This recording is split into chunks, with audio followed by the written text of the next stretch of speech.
Donald Trump now has a bigger challenge than he did when the former president was running against incumbent President Joe Biden. Polling consistently shows a very tight race in North Carolina between Trump and Vice President Kamala Harris, and that includes the latest poll from East Carolina University. As Donald Trump continued to show a lead in North Carolina, the odds just seemed stacked against Joe Biden. Biden's debate performance and overall physical demeanor, contrasted with the attempt to assassinate Trump, wrote its own story. Then it all flipped. That narrative has been sort of tossed away with Kamala Harris.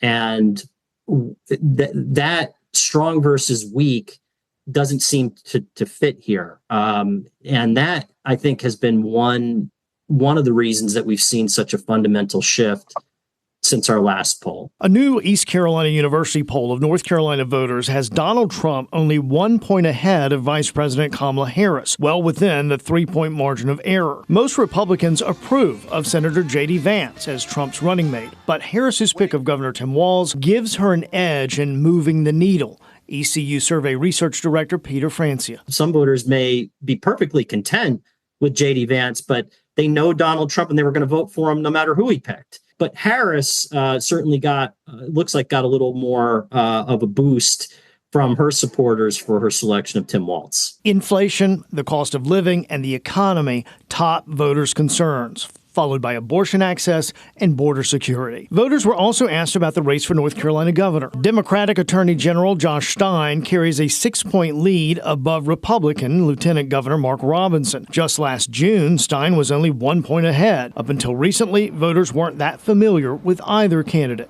That's changed. Both campaigns sort of ramping up their advertising, and voters see those ads, and it makes a difference. Now, there is still plenty of time between now and November. So the current lead that we have Josh Stein with, it's very possible that those numbers could tighten even a bit more as we get closer to November. And we're also taking a look at how confident North Carolina voters are with the upcoming election. Michael Hyland will have more on that coming up at 6 o'clock.